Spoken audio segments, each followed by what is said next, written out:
Complaints ચારિત્રના chapter. સ્વર્ગસ્થ વંદન. 25 આસપાસની વયનો યુવક એક કંપનીમાં નોકરી માટે ઇન્ટરવ્યૂ આપવા આવ્યો હતો. ઇન્ટરવ્યૂ મૌખિક હતો. રાજ્ય મહારાષ્ટ્ર. શહેર મુંબઈ. વિસ્તાર નવી મુંબઈ. શૈક્ષણિક લાયકાત કોમ્પ્યુટર એન્જિનિયર. કોલેજ જય હિન્દ. નામ સ્વર્ગસ્થ વંદન. સ્વર્ગસ્થ વંદન? હા.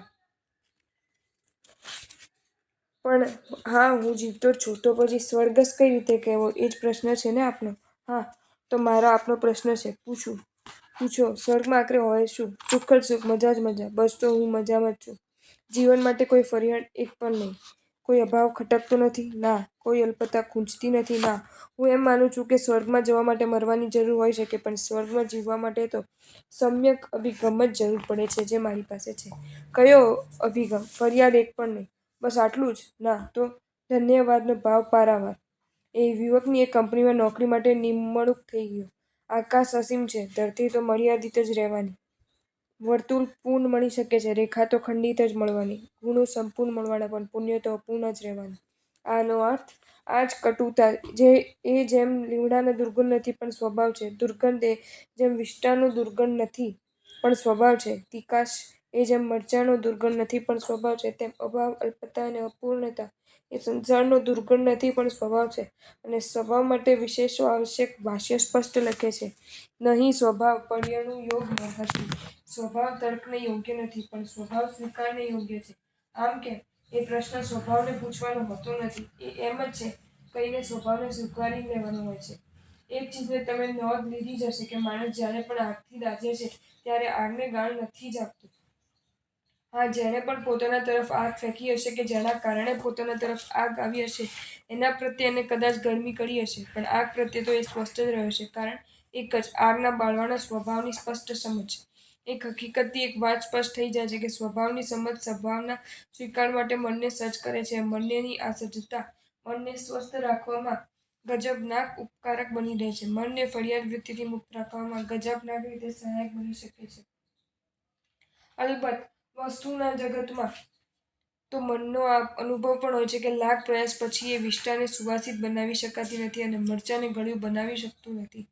પણ સંસાર જગતનો વ્યક્તિનો અનુભવ છે કે પુરુષાર્થના આધારે અવારનવાર પરિસ્થિતિને બદલવા સફળતા મળતી જ રહે છે.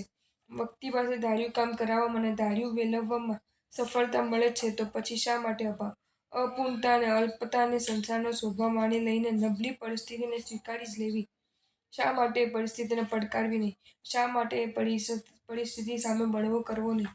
પણ કોણ સમજાવે મનને કે પરિસ્થિતિને વ્યક્તિને બદલાવવા મળતી સફળતાનો યશ જે પુણ્ય અને પુરુષાર્થના ફાળે જાય છે, એ પુણ્ય અને પુરુષાર્થની ખુદની મર્યાદા છે.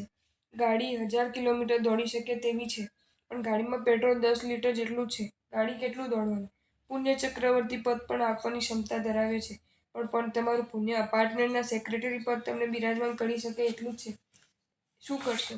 પુરુષાર્થના શાળે તો હિમાલયમાં શિખરે પહોંચી શકાય છે, પણ તમારું શરીર અને સત્વ એપાર્ટમેન્ટના 2 માળ ચડી શકે એટલા છે. શું કરશો? કબૂલ, પુરુષાર્થ જરૂર કરવો, પણ એ કરી લીધા પછી અપેક્ષિત પરિણામ અનુભવવા ન જ મળે ત્યારે મનની સ્વસ્થતા ટકાવી રાખવા કોક વિચારણાને આત્મસાત તો કરવી જ પડે છે. સમરાહ્ય કહા ગ્રંથમાં વારંવાર એ જ એક વાક્યનો પ્રયોગ કરવામાં આવ્યો છે.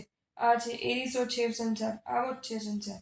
કયા સંદર્ભમાં આ વાક્યનો પ્રયોગ કરવામાં આવ્યો છે, એમ જો તમે પૂછતા હો તો એનો જવાબ એ છે: પર્યાપ્ત પુરુષાર્થ કર્યા પછી એ જ્યાં ધારી સફળતા નથી મળી, ધાર્યું જ નહોતું એવું જ્યાં થઈ ગયું અને ધાર્યું કશું જ ન થયું, ત્યાં સંસારના આ સ્વભાવને આંખ સામે રાખીને તે વ્યક્તિએ પોતાના મનની સ્વસ્થતાને ટકાવી રાખ્યું. ખ્યાલ છે? મારી ડિક્શનરીમાં અશક્ય શબ્દ જ નથી. આવું ગાઈ વગાડીને બોલનાર નેપોલિયન વોટરલૂની લડાઈમાં નેલ્સન સામે હારી ગયો હતો અને પરાજિત દશામાં સેન્ટ હેલિનાના ટાપુ પર એણે અંતિમ શ્વાસ લેવા પડ્યા હતા.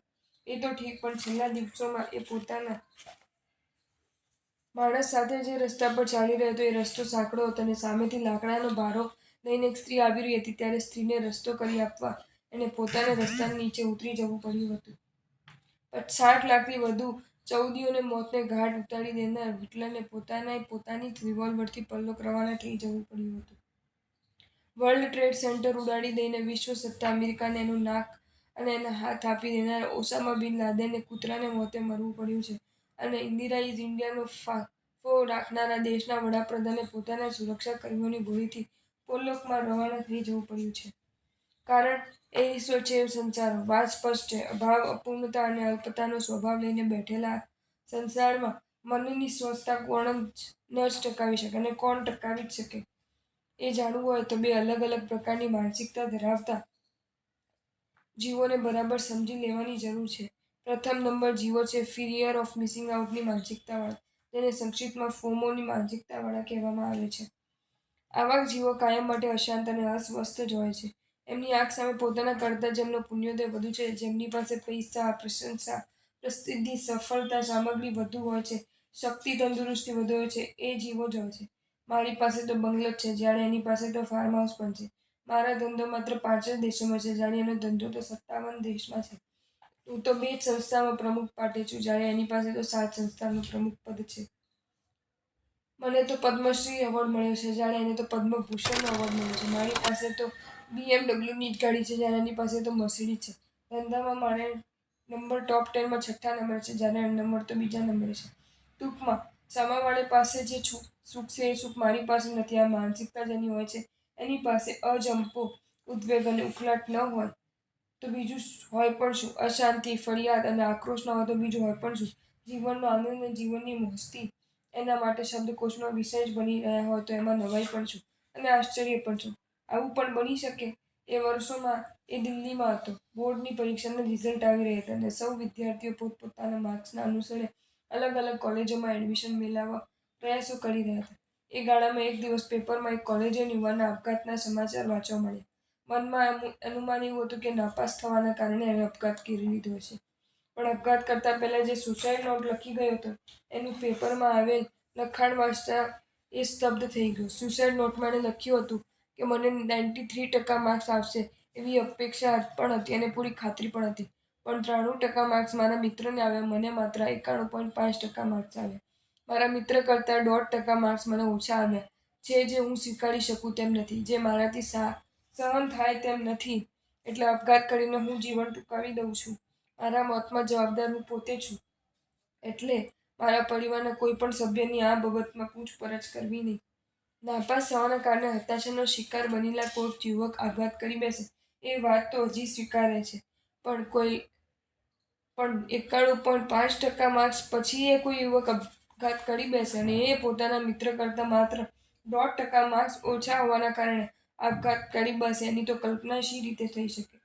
પણ એ બન્યું જ કારણ ફોમોની માનસિકતા. મારો મિત્ર મારા કરતાં આગળ કેમ? મારા મિત્ર કરતાં હું પાછળ કેમ? બસ જીવન સમાપ્ત કરી દો.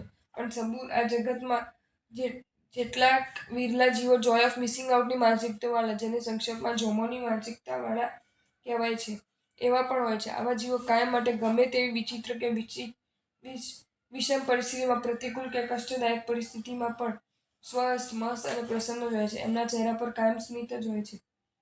એમની જબાન પર કાયમ ધન્યવાદના અને આભારના શબ્દો જ નૃત્ય કરતા હોય છે. કારણ એમની આંખ સામે પોતાના કરતાં જેમનો પુણ્યોદય ઓછો છે અથવા તો પાપોદય વધુ છે એવા જીવો જ રહેતા હોય છે અને એમને જોઈએ તેઓ પોતાના મનની પ્રસન્નતાને અકબંધ રાખી દેતા હોય છે. મને ફ્લેટમાં રહેવા તો મળ્યું જ છે ને, બાકી મારો મિત્ર તો વર્ષોથી ચાલીમાં જ રહે છે અને મને અઠવાડિયે એકવાર પણ મિષ્ટાન ખાવા તો મળે જ છે ને, બાકી મારા સામાવાળાના ઘરમાં વર્ષમાં એકાદ વાર માંડ મીઠાઈ આવતી હશે. નોકરીમાં મારો પગાર 20,000નો છે તો ખરો ને, બાકી મારા મિત્રને 17,000ના પગારમાં ચલાવવું પડે છે. અને અવારનવાર તાવ આવી જાય છે એટલું જ છે ને, બાકી મારા પાડોશમાં રહેતા યુવકને તો વર્ષોથી ટીબી છે. મારા બાળકોને સરકારી સ્કૂલમાં પણ ભણવા હું મૂકી તો શક્યો છું ને. મારા મિત્ર તો એ બાબતમાં કમનસીબ રહ્યો છે. એના બાળકોને સરકારી સ્કૂલ પણ ઉપલબ્ધ નથી. ટૂંકમાં મારી પાસે જે સુખ છે એ સુખ સામાવાળા પાસે નથી, અથવા તો સામાવાળા પર જે દુઃખો છે એ દુઃખો મારા પણ નથી.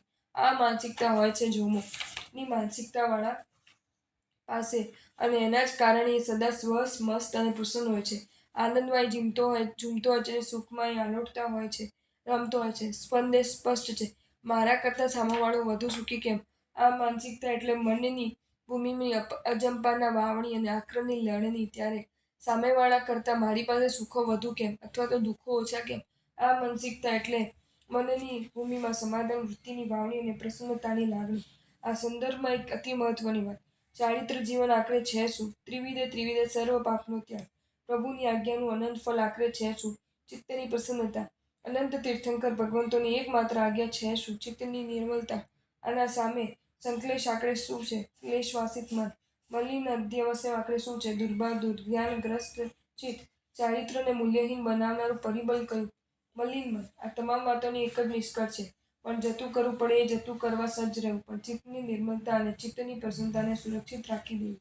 અલબત્ત અભાવ, અપૂર્ણતા અને અલ્પતા સંસારનો જ્યારે સ્વભાવ જ છે અને સ્વભાવને પડકારવાનો નહીં પણ સ્વીકારી જ લેવાનો હશે, ત્યારે સંસારના આ સ્વભાવ સામે મનનો સ્વભાવ આનંદી બન્યો રહે એવી સમ્યક સમજ કેળવી જ લેવી પડે અને એ સમજને તેવા વિપરીત સંયોગોમાં અમલી બનાવતા રહેવું જ પડે. આ બાબતમાં જો ટૂંકા પડીએ તો સમ્યક ચારિત્ર શું, પણ ક્યારેક સમ્યક દર્શન ગુમાવી દેવાની પણ નોબત આવે.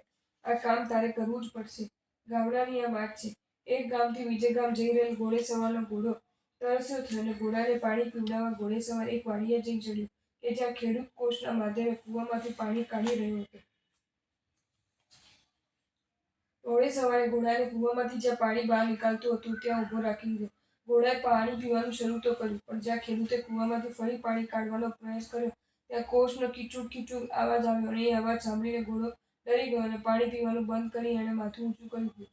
આવું જ્યારે વારંવાર બનવા લાગ્યું ત્યારે ઘોડસવારે ખેડૂતને વિનંતી કરી, આ કોષનો અવાજ તું બંધ કરી દે તો કૂવામાંથી પાણી નહીં ખેંચી શકાય, પણ કોષના અવાજ મારો ઘોડો સહન નથી કરી શકતો. એક વાત તું સમજી લે, પાણી જોઈતું હોય તો મારે કોષ ચલાવવું જ પડશે. કોષ શાંતે તો અવાજ આવતો જ રહેશે.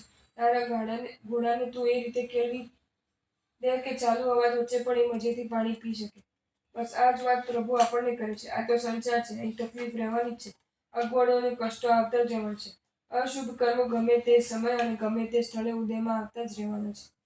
હવે તું જો આ ફરિયાદ કરતો રહીશ કે મારે મારા ચિત્તની પ્રસન્નતા ટકાવી રાખવી તો છે જ, પણ આ અગવડોના કારણે મને એમાં સફળતા નથી મળતી, તું એ ફરિયાદો કરતો રહીશ કે મારે મારા ચિત્તની નિર્મલતા ટકાવી રાખવી તો છે જ, પણ ગલત નિમિત્તોના કારણે મને એમાં સફળતા નથી મળતી, તો મારે તને એ જ વાત કરવી છે કે જે વાત ઘોડેસવારને પેલા ખેડૂતે કરી, કોષનો અવાજ રહેવાનો જ છે.